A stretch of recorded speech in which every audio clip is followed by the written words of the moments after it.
Assalamualaikum warahmatullahi wabarakatuh. Bismillahirrahmanirrahim. Alhamdulillahirrahmanirrahim. Allahumma shalli ala Muhammad wa ala ali Muhammad. Amma ba'd faqad wassalam takun. Bapak-bapak, insya Allah ini ngajinya kita urut dari kalau kemarin saya pilih surat apa, ayat berapa, tapi insya Allah mulai bulan ini kita urut, yaitu ngajinya surat An-Nisa. A'udzubillahi minasyaitonirrajim. Bismillahirrahmanirrahim. Seluruh alam seisinya serta segala kejadiannya adalah semuanya yang membuat Allah. Allah lah yang punya nama Ar-Rahman dan Ar-Rahim. Ar-Rahman artinya Allah kasih sayang. Kasih sayangnya Allah ini diberikan kepada seluruh manusia, baik Islam maupun tidak Islam, mukmin maupun kafir, semuanya dikasih. Tapi kalau Ar-Rahim ini kasih sayang Allah diberikan khusus nenggone wong Islam, sehingga orang itu wapi kaya apa, baiknya seperti apa di dunia, tapi kalau tidak Islam ya tidak dikasih oleh Allah, artinya tidak bisa masuk surga. Syarat masuk surga adalah Islam. Ya ayyuhan nas, wahai manusia, ittaqu rabbakumul ladzi khalaqakum min nafsin wahidah.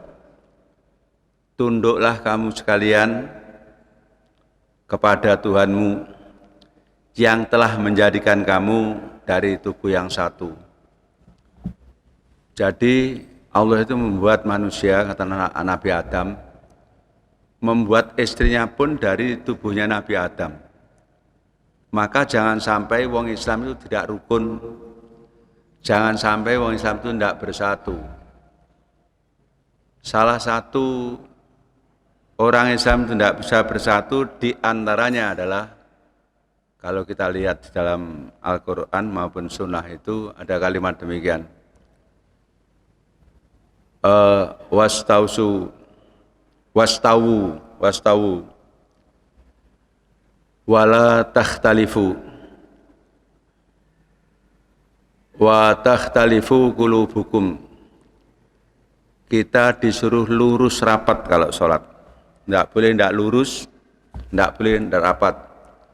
Kalau kita disuruh sholat tidak mau rapat, berarti Allah adalah membuat dengan umat Islam itu tidak rukun. Otomatis gampang ngomong wong iku angel diajak rukun. Jadi wa takhtalifu qulubukum, maka hatimu berbeda, tidak sama, artinya tidak memperjuangkan Islam, kelihatannya Islam tapi ya nolak karo Islam. Nah, ini hal yang semacam ini harus disadari gitu ya. Makanya dari tubuh yang satu maksudnya rukun, ojo sampai tidak rukun. Bagaimana supaya Islam ini jaya, bagaimana supaya Islam ini dalam, karena ngomong menang dalam semua percaturan. Wa khalaqa minha zaujaha wa bassa minhuma rijalan katsiran wa nisaa. Dan Allah itu menjadikan dari nafsu wahidah tadi jodohnya atau istrinya. Dengan istri itu akhirnya bisa berkembang biak laki-laki dan perempuan yang banyak. Makanya kalau kita ini tidak bersaudara, tidak menyatu, itu salah nemen, karena ini satu tubuh. Lebih-lebih suami istri.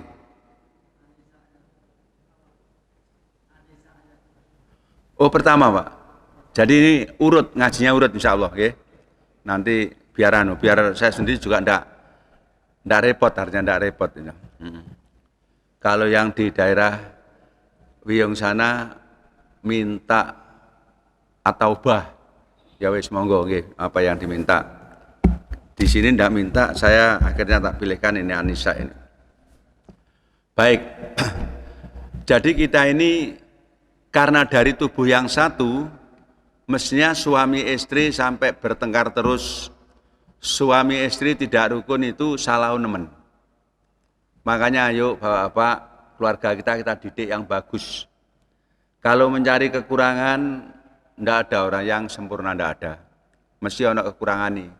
Saling menyadari, oh kok terjadi demikian, berarti saya yang salah. Sama-sama Islamnya, podo Islami, sama Tuhannya, sama kitabnya, sama nabinya, itu aja berbeda. Nah, oleh sebab itu, ayo kita saling nyadari, jangan sampai permusuhan. Makanya, untuk melatih supaya hati ini tulus, ikhlas, bagus, tahapannya sholat yang lurus, yang rapat. Jadi kita saling mendekat, ya, jangan saling menjauhi, jadi rapat, lurus. Wattaqullah, wahai manusia mukmin mukminat, takutlah kamu pada Allah, tunduklah kamu pada Allah. Alladzi tasaaluna bi, di mana kamu sekalian kalau minta berdoa itu dengan Allah. Minta dengan Allah, makanya kita harus tunduk. Kita minta pada Allah terus tidak tunduk, bagaimana mungkin dikabulkan? Ya tidak mungkin dikabulkan gitu ya.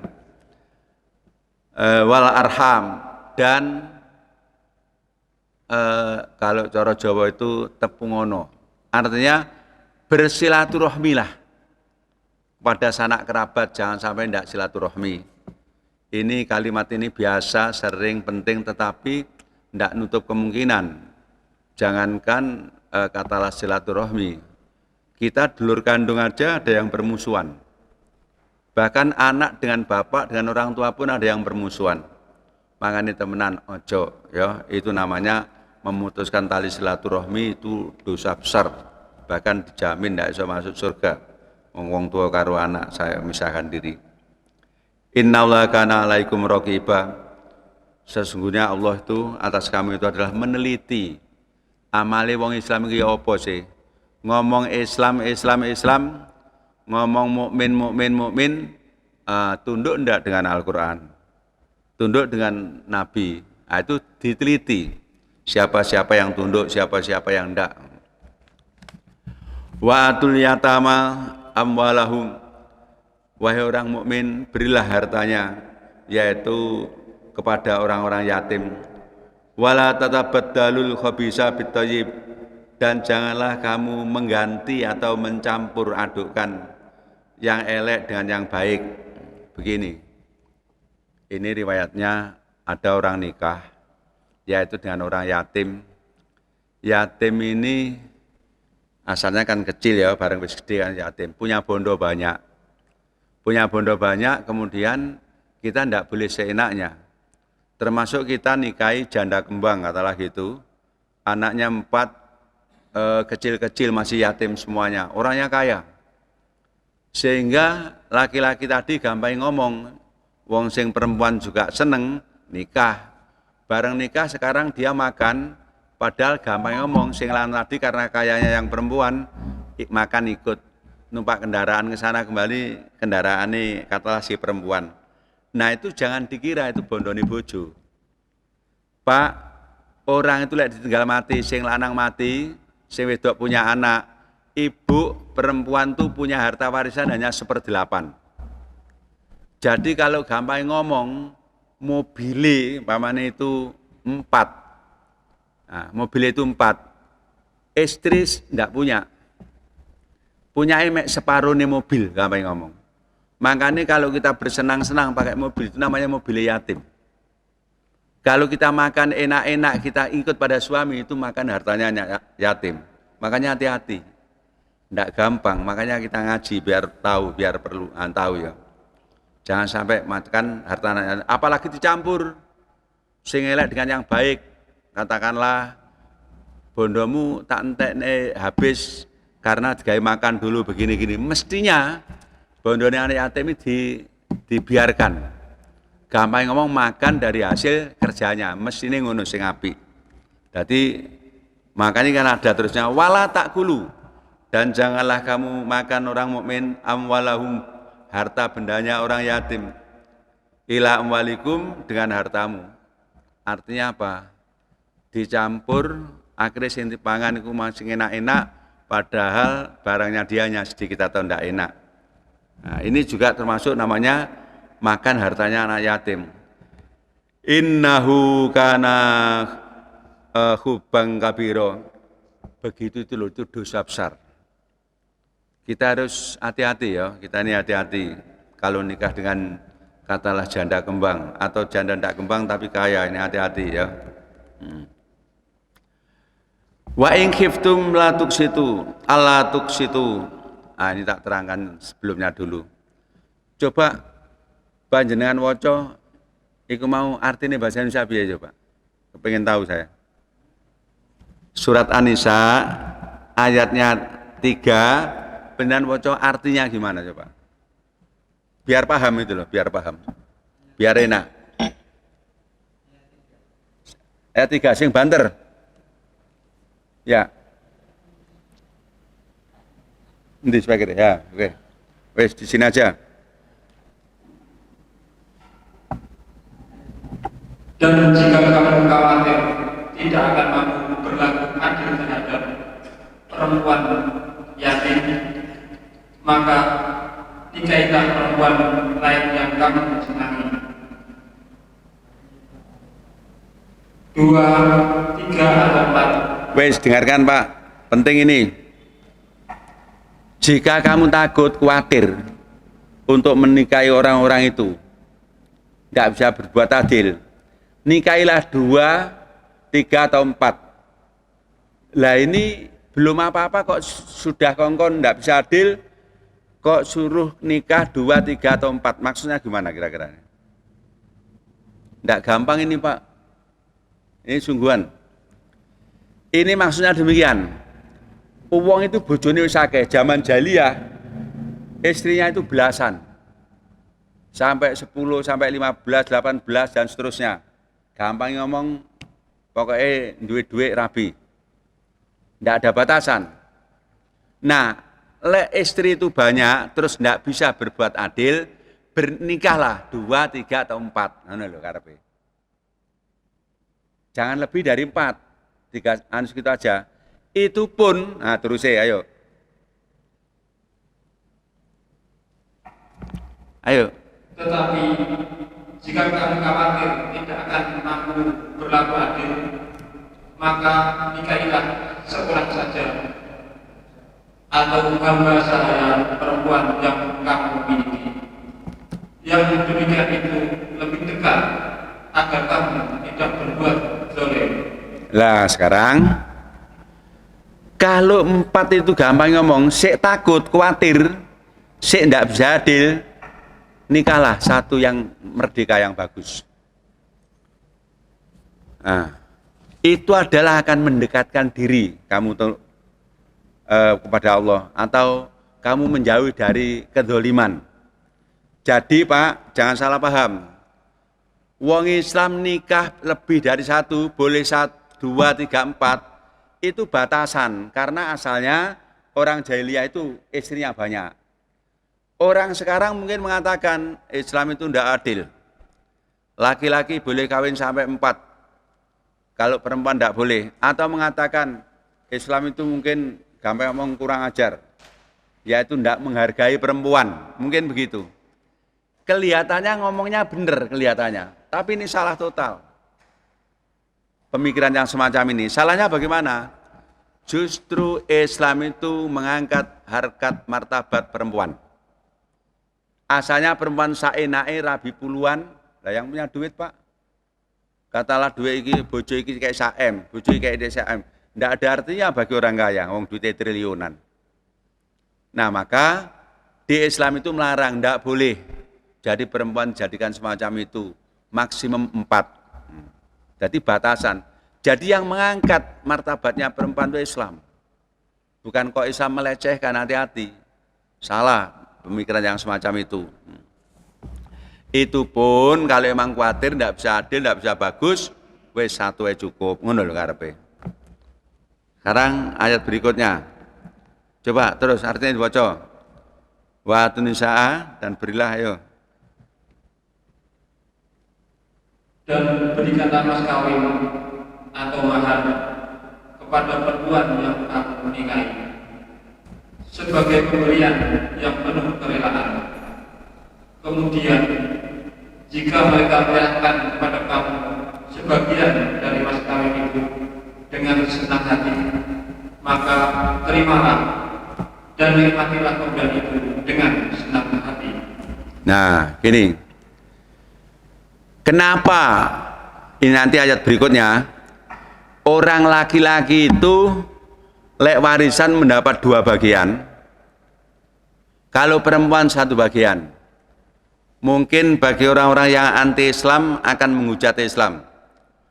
Islam itu tidak bagus. Islam itu tidak adil. Laki-laki dengan perempuan, Pak, biaya sekolah banyak mana?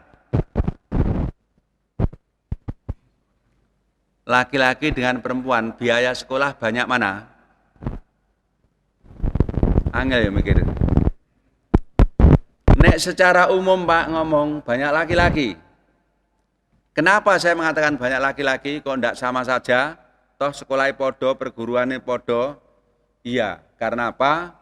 Perempuan apabila sudah keluar SMA, terus nikah, atau perguruan tinggi nikah, sudah tanggungannya si suami. Jadi biayanya banyak laki-laki.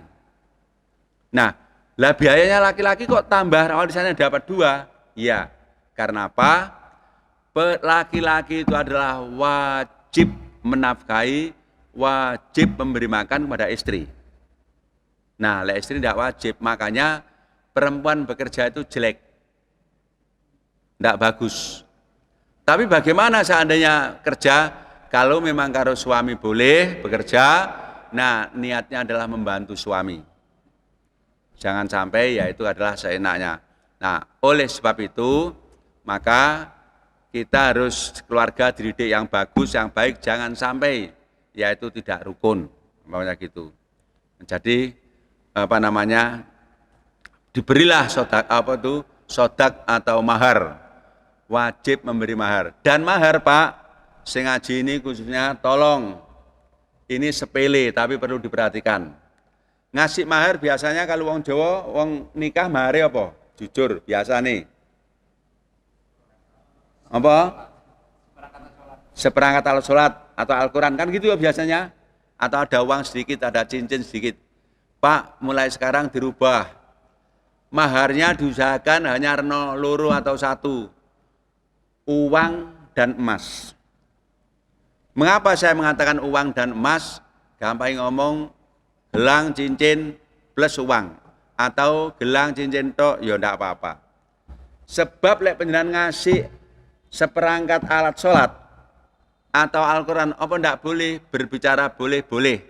Tetapi ini ada ulama yang mengatakan wajib ngajari sholat dengan istrinya. Pertanyaannya jujur, enggak lembojo, orang-orang yang maharnya pakai perangkat alat sholat maupun Al-Quran, kira-kira ono ndak sing ngajari bojone, kira-kira? Ayo jujur kita ngomongin fakta. Ndak ada kan? Umpama ada itu hanya mek 1, 2. Lah itu loh Pak. Dikasih Al-Quran, belum tentu suaminya itu adalah pintar maca Al-Quran, belum tentu.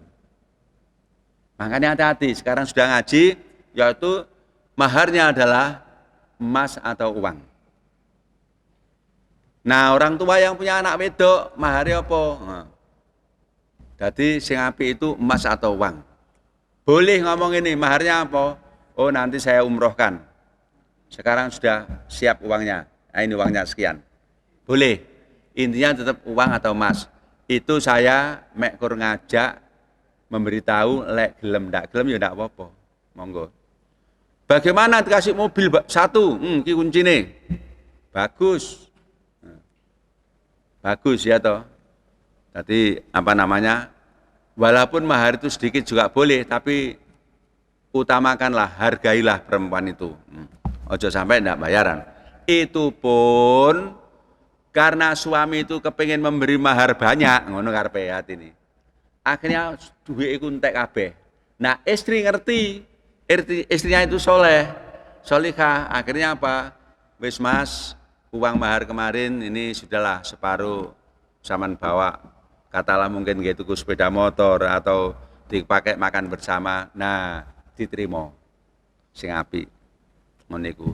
Nah, laki-laki yang ngono ini ono terjadi. Ada orang nikah dikasih mobil Avanza. Pas mau bilang fasa apa itu maharnya. Bareng ngono, setelah nikah sih tetep aja digawe karo suami. Ini tidak boleh. Seandainya pakai itu harus izin. Nah akhirnya perempuan minta, loh mas, itu kan maharnya kan sudah punya saya. Jangan dipakai terus. Nah, itu milik saya. Nah, gampang ngomong bawa ya harus gampang ngomong atau izin. Ini jadi pertengkaran ini. Makanya ayo kita ini diajak ngaji biar tahu, biar paham. Wes. Wala tutusfa, ayo terus artinya mas. Dan janganlah kamu memberi, ayo. Dan janganlah kamu serahkan kepada orang yang belum sempurna akalnya harta mereka yang ada dalam kekuasaan kamu, yang dijadikan Allah sebagai pokok kehidupan.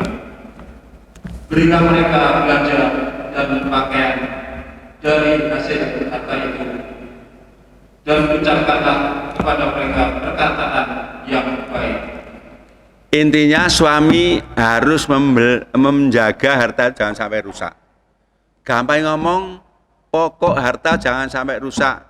Umpama digawe dagang diusahakan harus untung. Jangan digawe dagang tapi duit entek. Nah, makanya di sini diperintah suami hati-hati menggunakan hartanya anak yatim. Kalau Al-Qur'an bilang begini, berarti ada orang laki-laki yang seenaknya menggunakan harta itu. Hati-hati. Tadi sudah saya singgung, perempuan sugih duit, dua anak kecil-kecil 4, 5, 6, pamane 2, 1, termasuk 1 pun pamane, itu tetap ibu hanya kebagian 1/8. Umpama duwe omah 8, gampang ngomong, itu ibu hanya warisane omah 1 tok. Sing 7 mau weke anak. Hati-hati ini ya, ini hati-hati. Wes. Lah terus besok kalau katalah menyerahkan harta itu pada anak yatim sing apik. Ngene ya. Dulu uangmu dari ayahmu itu sekian, ini banyak sekian. Lah ini dikembalikan yang apik. Katakanlah 1M dikembalikan 1M. Oh, tak pakai dagang. Ada kelebihannya, sebagian saya, sebagian kamu. Malah 1M lebih. Pokoknya gitu. Jadi jangan sampai katakanlah dirusakkan, syukur lek malah bertambah.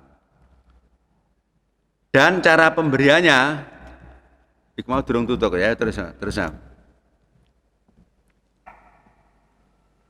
Dan ujilah anak-anak yatim itu sampai mereka cukup umur untuk menikah.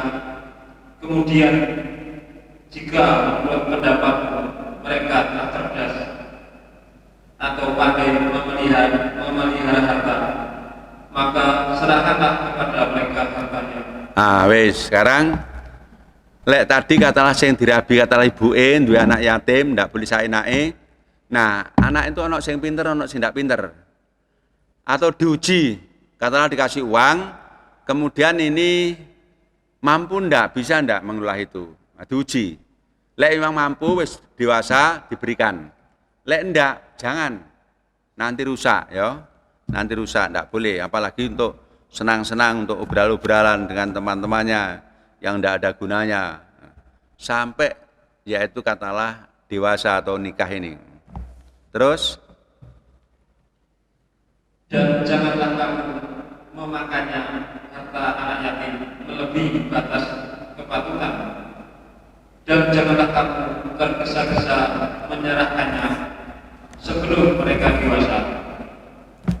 Barang siapa di antara pemelihara itu mampu, maka hendaklah dia menahan diri dari memakan harta anak yatim itu. wes nanti orang memelihara yatim, apakah itu yayasan, kan banyak yayasan yatim piatu negara itu, atau karena dari pernikahan, itu hati-hati. Orang yang jadi yayasan itu ono sing sugih, ono sing ndak sugih. Kalau memang kaya, ini hati-hati. Jangan sampai ikut makan hartanya anak yatim tadi. Nah, bagi orang yang tidak kaya, boleh makan harta itu, katalah di panti asuhan itu, boleh ikut makan, tapi tidak boleh untuk kekayaan, artinya ngambil kekayaan dari situ. Umpamane uang yatim banyak dibelikan mobil mewah, saya numpai ya mek pengurus tok, ngono lho. Ini tidak boleh, termasuk itu saenake. Kalau memang diperlukan betul ya monggo, tapi sepatutnya aja. Kalau memang itu fakir, tidak oleh mangane sing enak-enak, umpamane terus yatime mungkin tidak enak dan sebagainya. Itu tidak boleh. Jadi pengurus yang ngono, dadilan sugih goro-goro jadi pengurus. Numpak mobil mewah ngalor ngidul karena orang sudah percaya dengan yatim, nah, akhirnya terus memberi itu. Nah, ini hati-hati. Makanya hati-hati yang punya yayasan, karena orang sudah percaya, yang nyumbang banyak, nah, itu hati-hati. Nah. Terus? Dan barang siapa miskin, maka bolehlah dia makan harta itu menurut cara yang patut. Ya, sepatutnya kamu ngomong no. Terus? Kemudian, apabila kamu menyerahkan harta itu kepada mereka, maka hendaklah kamu adakan saksi-saksi, dan cukuplah Allah sebagai pengawas. Ya, jadi harta benda tetap dipegang oleh walinya. Gampang ngomong sing ngopeni. Kalau umpamanya nanti diserahkan, wis merasa cukup, maka cara menyerahkan itu adalah disaksikan. Lah, memang begini. Ini bagi yang punya pantai asuhan. Kan ada pantai asuhan itu yang hartanya melimpah, banyak. Apalagi punya usaha. Konon saya pernah dengar ada pantai asuhan itu sampai punya tambak hektaran. Nah, ini artinya banyak. Mestinya orang-orang itu setelah disekolahkan lah, katakanlah sampai tamat perguruan tinggi mungkin gitu. Nah, keluar pun mau kerja itu dikasih modal. Jadi anak yatim yang keluaran di situ kalau memang uangnya banyak, jangan metu wong tok. Dikasih modal, katakanlah 50 juta, disuruh kerja yang bagus yang baik, besok lek dhek kaya, jangan lupa juga harus kemudian infak nenggone katakanlah yayasan itu tadi. Jadi, nah kalau gitu apa? Nanti enak semuanya jadi kaya. Jadi kaya. Cuman sekarang dilihat aja coba yang yayasan-yayasan yatim piatu itu bagaimana caranya. Makanya kadang-kadang ada orang yang oh itu perlu diaudit, kami ngomong perlu diaudit. Jangan sampai katakanlah nanti salah asuhan atau salah kepemilikan mungkin gitu. Akhirnya jadi pengurus pantai pun bahasanya ya maaf-maaf menjadi rebutan. Saking pengen jadi pengurus. Kira-kira yang ngurus pantai itu dapat gaji enggak, Pak? Hah? Dapat. Enggak apa-apa, boleh, tapi ya sepantasnya. Dalam? Lah ya boleh tapi sepantasnya. Jangan katalah ya ndak karu-karuan lah. Jangan melebihi. Jangan melebihi. Lek iso ya disambi nyambut gawe yang lain, umpama ndak iso 100% ngurusi itu ndak apa-apa tapi yang wajar. Umumnya gajinya berapa umpamane? Umumnya satu di Surabaya kami ngomong 1 bulan 5 juta ya sudah 5 juta. Jangan sampai 10 juta jangan sampai 20 juta dan sebagainya gitu. Wes. Nah, sekarang berikutnya masalah warisan. Lirijali iku kedue pira-pira lanang nasibun utawi bagian. Mimma taroka sangka barang kang ninggal. Ing ma alwalidani sapa wong tuwa loro. Wal akrabun lan pira-pira kerabat. Walinisa ilan iku kedue wong wadon nasibun utawi bagian. Mimma taroka sangka barang kang ninggal ing ma alwalidani sapa wong tuwa loro wal akrabun lan kerabat. Mimma qalla minhu au kasur, yaitu dari harta ini sedikit atau banyak. Nasibam mafrudo, yaitu terhadap bagian yang telah dipastikan. Pak, ini nanti ono ke bawah ini ono cartane. Warisan itu sing mesti dapat anak ke bawah sampai cucu, nah bapak mbah sampai ke atas. Itu mesti dapat. Ringkesnya cerita le anak lanang 2 bagian, anak wedok 1 bagian.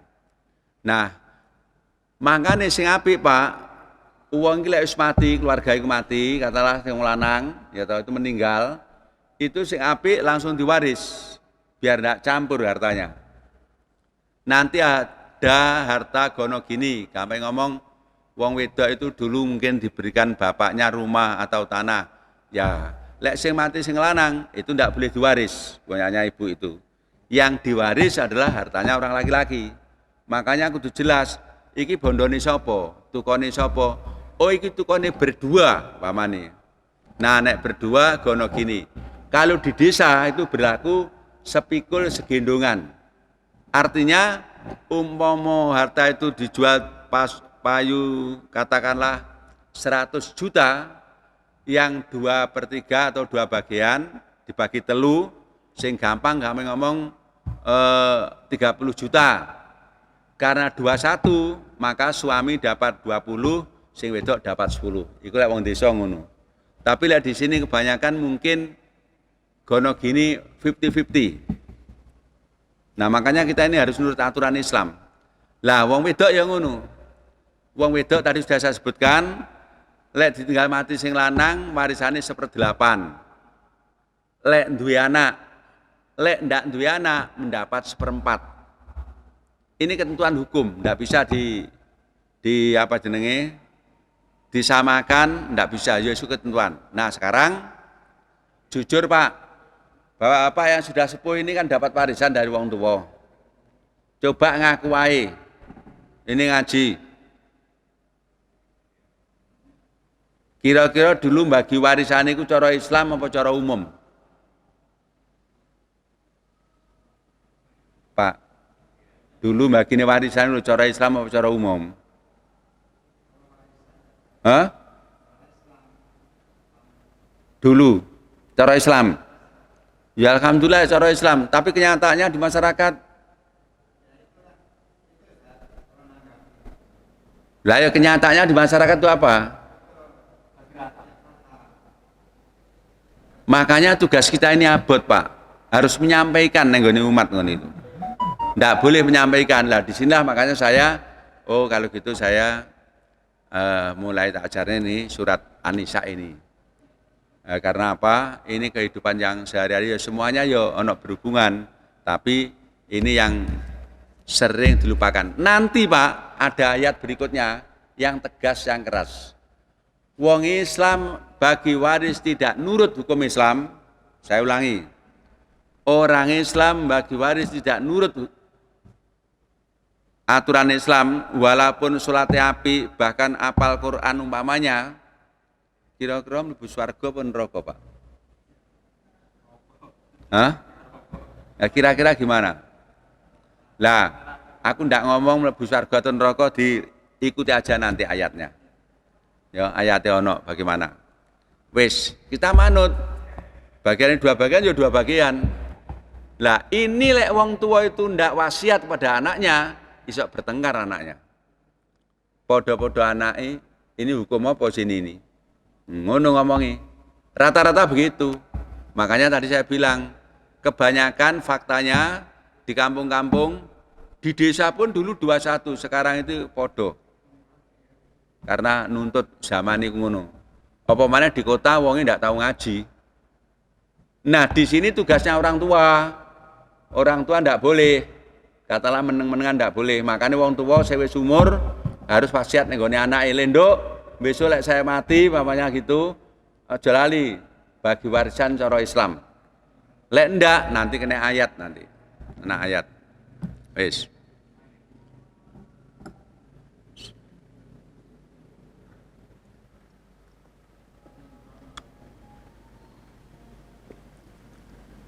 Ada pertanyaan?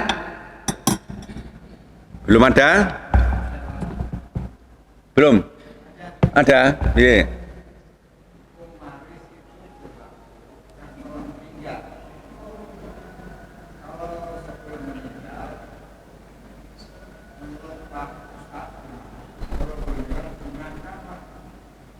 Belum meninggal dibagi.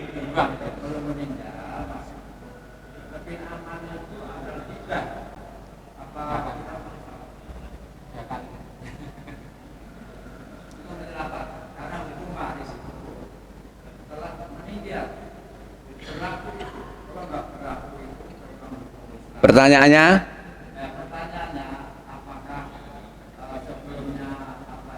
Meninggal?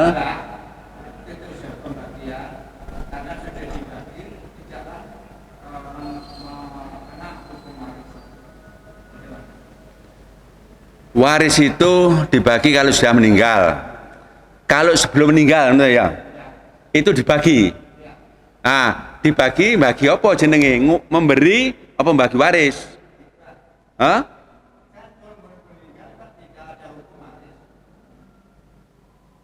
Lho lagi dibagi ku maksudnya ngomongnya bagi piye? Hah? Hibah.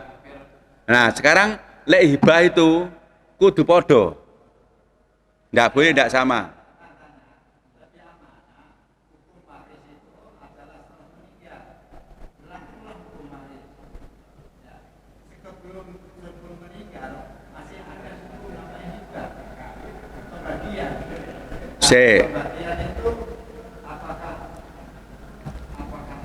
Sekarang saya tanya, hati-hati kena hukum khilah.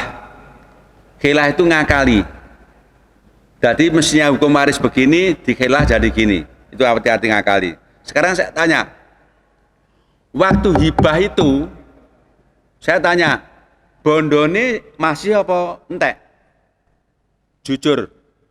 Lek sing penjenengan takok niku koyoke urut-urutane ngomong bondone entek. Karena sudah dihibahkan. Masih apa habis hartanya? Hah? Masih apa habis? Habis. Habis apa masih? Masih. Ya masih jenenge ya hibah ya sudah. Tapi lek dientekne awas.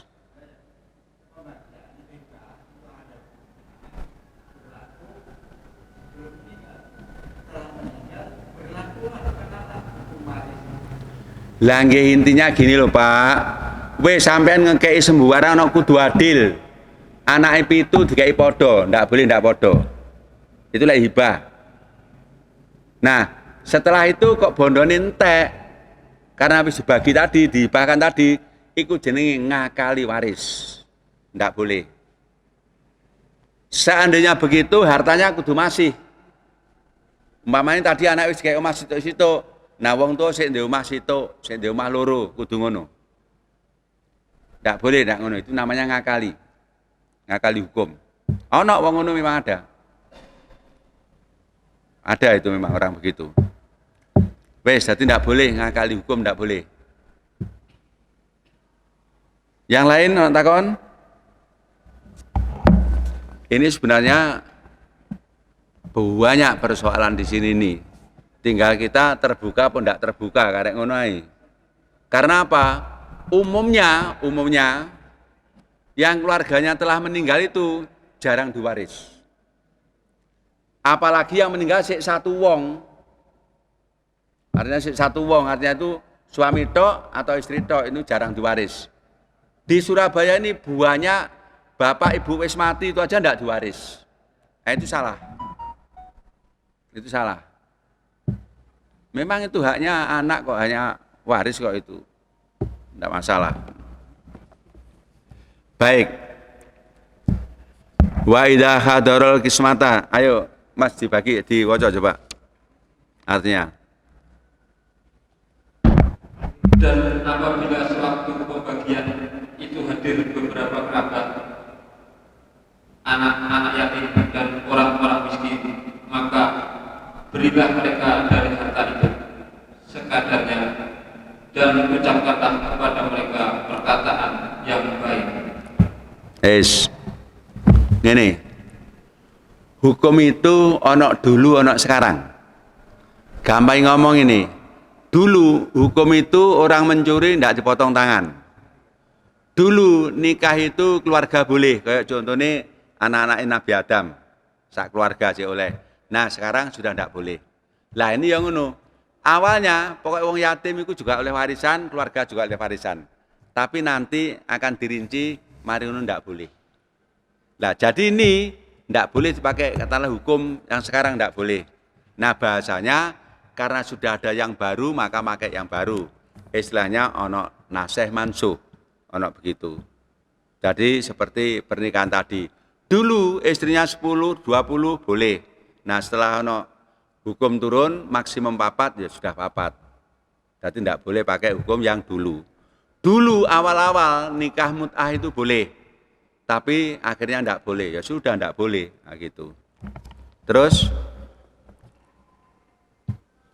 dan hendaklah takut kepada Allah orang-orang yang sekiranya mereka meninggalkan keturunan yang lemah di belakang mereka, yang mereka khawatir terhadap kesejahteraannya. Oleh sebab itu, hendaklah mereka bertakwa kepada Allah dan hendaklah mereka berbicara dengan jujur, dengan perkataan yang benar. nah begini, kenapa ini takutlah terhadap orang-orang yang meninggalkan harta kemudian nanti menjadi melarat. Lek didum-dum nih, pokoknya anggar kerabat itu dikai kabeh, wong yatim dikai kabeh, akhirnya bondo iku entek. Lah lek wis habis, ngono iku ndak oleh.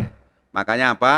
Nanti akhirnya ono warisan sing resmi, sing bagiannya tertentu, lek ndak oleh ya ndak boleh, ndak dapat yoan.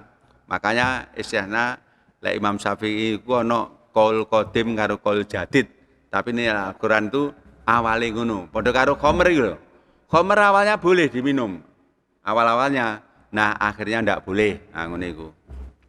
Terus Sesungguhnya orang-orang yang memakan harta anak yatim secara zalim, sebenarnya mereka itu menelan api dalam perutnya, dan mereka akan masuk ke dalam api yang menyala-nyala, yaitu neraka. nah, tadi sudah saya jelaskan di atas bahwa orang-orang yang makan harta anak yatimku terang-terangan, gampang ngomong ngeroyok wek yatim, atau sebab pernikahan tadi, atau sebab panjenengan jadi pengurus yatim. Nah, itu sebab-sebab ngono. Itu tidak makan kecuali memasukkan api neraka di perutnya. Makanya hati-hati, itu ancamannya ya. Ancamannya. Innama yakuluna, sungguh tidak lain mereka itu adalah makan fi butunihim naro. Di dalam perutnya itu adalah api neraka. Makanya hati-hati. Wis sing wis ya wis. Nah, sekarang karena wis ngaji hati-hati, termasuk teman kita, keluarga kita ingatkan. Jangan sampai begitu modelnya. Terus Allah mensyariatkan, mewajibkan kepadamu tentang pembagian warisan untuk anak-anakmu, yaitu bagian seorang anak laki-laki sama dengan bagian 2 orang anak perempuan. nah tadi sudah saya singgung. Akhirnya Allah menerangkan bagi waris laki-laki 2 bagian, perempuan 1 bagian. Terus Dan jika anak itu semuanya perempuan yang jumlahnya lebih dari 2, maka bagian mereka 2/3 dari harta yang ditinggalkan. nah sekarang anaknya wedok kabeh, loro ke atas, loro, telu, papat, limo. Nah itu bagiannya 2/3 dari harta waris. Yang 1/3 siapa? Untuk nanti orang tua, ya toh, orang tua. Nah, mungkin untuk saudaranya. Jadi nanti makanya ahli waris itu dicatat sapa iki ahli warise ngono. Terus Jika dia anak perempuan itu seorang saja, maka dia memperoleh setengah harta yang ditinggalkan. wis. Kalau perempuan sendirian itu oleh separuh. Perempuan sendirian. Nanti bapak, ibu, mbah itu dapat 1/6. Nah, dapat 1/6. Ono sing bagian itu yang sudah ditentukan bagiannya, ono sing belum. Makanya dalam ilmu waris ini ono asobah, yaitu gampang ngomong turaturan. Terus Dan untuk kedua ibu bapak, bagian masing-masing 1/6. nah ini tadi sudah saya sebutkan. Untuk bapak ibu masing-masing 1/6. 1/6 tambah 1/6, 2/6 berarti 1/3. Jadi bandone mau separuh, kalung 1/3, lah engko 1/3 sapa? Ana ilmune. Nah, terus jika dia yang meninggal mempunyai anak, jika dia yang meninggal tidak mempunyai anak, dan dia diwarisi oleh kedua ibu bapaknya saja, maka ibunya mendapat sepertiga. Wes, kalem-kalem ini. Jadi gini, itu tadi lek anak-anak tadi duwe anak, gampangnya duwe putu. Tapi lek ndak duwe putu, anak tok sugih kok mati, ibuke oleh sepertiga. Itu ibuke sepertiga. Lah, ndak punya dulur, ndak punya saudara, bapaknya oleh piro? Bapaknya oleh 2/3. Karena 2 dibanding 1. Ibu sepertiga, bapaknya 2/3. Lek duwe anak, ibu 1/6, bapak 1/6. Ini paten, ndak boleh dirubah. Terus Fa in kana lahu ikhwatun. Jika dia yang meninggal mempunyai beberapa saudara, maka ibunya mendapat 1/6. Nah, tadi ndak duwe anak, tapi anak mau ono saudara nih, beberapa saudara, ibuke malih oleh 1/6. Oleh 1/3 tadi, lek ndak punya anak, ndak punya saudara. Nah, terus Pembagian tersebut di atas setelah dipenuhi wasiat yang dibuatnya atau dan setelah dibayar hutangnya. nah, jadi wasiat itu boleh wasiat ndak boleh lebih dari 1/3. Bondoku upama omahe 3, situk dolen iku diwakofno gawe masjid kono. Diwakofno majelis taklim, diwakofno untuk kepentingan Islam. Nah, dan sebagainya. Terus Tentang orang tuamu dan anak-anakmu, kamu tidak mengetahui siapa di antara mereka yang lebih banyak memaafkan bagimu. wes karepe ngene.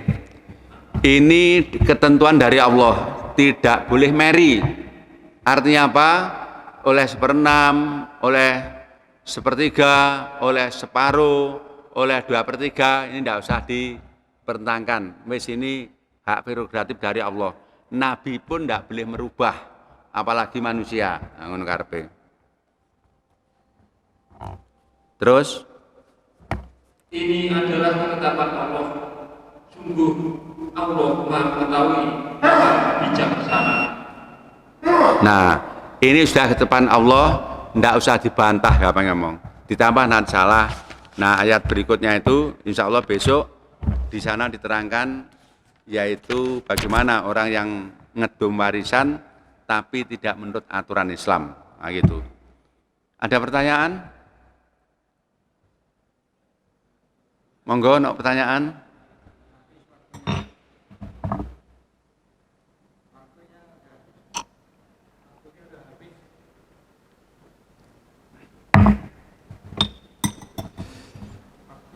Lagi, cukup ya? Kurang lebihnya itu, mohon maaf, mudah-mudahan bermanfaat. Subhanakallahumma wa bihamdika asyhadu an la ilaha illa anta astaghfiruka wa atubu ilaik. Wassalamualaikum warahmatullahi wabarakatuh.